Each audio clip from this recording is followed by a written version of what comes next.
twongeye kubaramutsa mu izina ry'umwami wacu Yesu Kristo w'i Nazareti. Turabakunda cyane, twagarutse mbese muraho neza, mukomere cyane.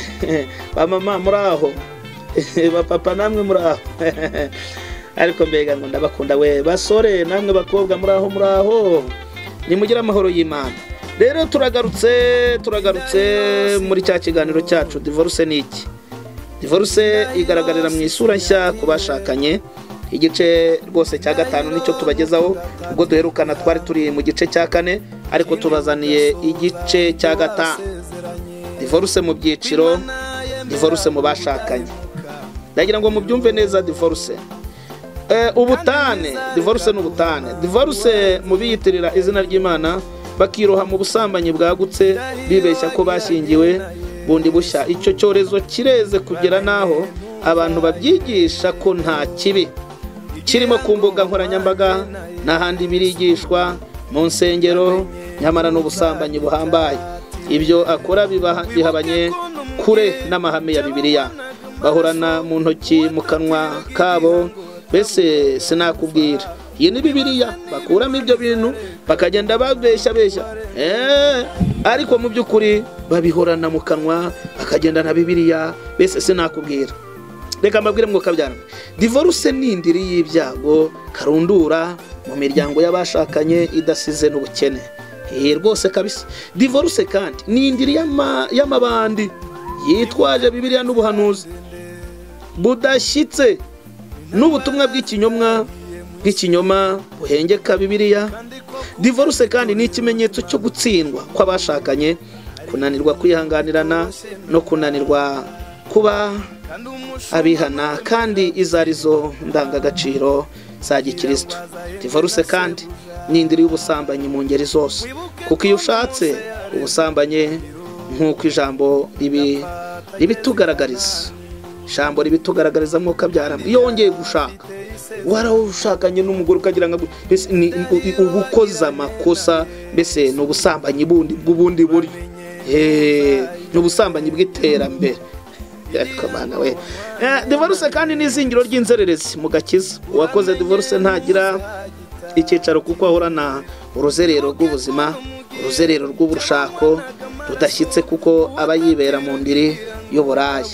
Divorce mwo kabyaramwe ni indiri y'abarusahurira mu nduru. Divorce kimwe mu byorezo bidindiza imibereho myiza y'abakristo, by'umwihariko abana. Divorce kandi ni inzira ihakana ukuri kwa Bibiliya, ikimakaza ikinyoma mu bizera Satani bose. Kabisa.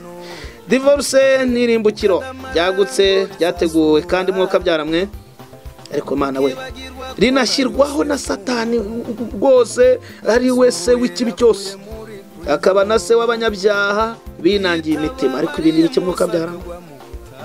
Divorce irimbukiro ryagutse ryateguwe rikanashyirwaho na Satani, ari we se w'ikibi. Ibi ni ibiki koko? Akaba na se w'abanyabyaha binangiye imitima. Reka tubirebe mu ijambo ry'Imana mu Baheburayo 13:4-5. Yampaye inka. Divorce. Ndagira ngo mwabagabo mwe namwe bagore muri iki kintu cyo gutandukana no kushi ntabwo ari cyiza. Uyu murongo wa 4 mu bice 13 by'Abaheburayo haravuga ngo kurongorana kubahwe na bose, kandi kuryamana kw'abarongoranye kwe kugira ikikwanduza, uko abahehesi n'abasambanyi Imana izabaciraho iteka. Ntimukagire ingeso zo gukunda impiya, ahubwo mujye munyurwa n'ibyo mufite, kuko ubwayo yavuze iti sinagusiga na hato, kandi ntabwo nzaguhana na hato. Dusome kandi Yohana ibice 4 n'umurongo wa 16 n'uwa 18. Yesu aramubwira ati, genda uhamagara umugabo wawe maze ugaruke hano.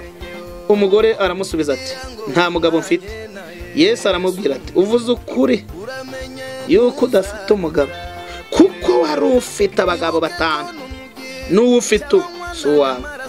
Ibyo byo ubivuze ukuri pe. Amina. Reka mbabwire mwo kabyara, ese kumaze kubana n'abagore barenze umwe, bose basezeranya kubana karamata, Yesu nakubaza uzasubiza ngo iki? Ubundi uzavuga ko wawe ari uwuhe?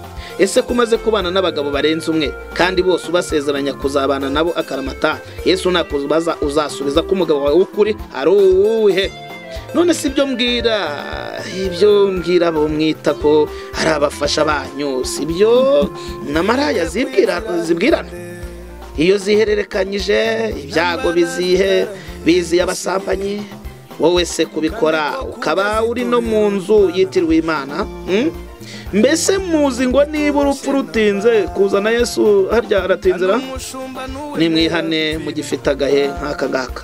Sangiza abandi mwuka byaramwe ubu butumwa bwiza, ntucikwe n'ikiganiro igice cya 6 divorce igice cya 6 kizakurikira iki. Twandikire kuri WhatsApp tugwe ibice byabanjirije iki kuri ya nimero yacu 2609745550 ndasubiramo guteranya 2609745550 itamureho igishura cy'umwijima Satani yakwambitse ubwo watatiraga indahiro yawe n'Imana. Turabakunda cyane. Ciao, mugira amahoro y'Imana. Amina.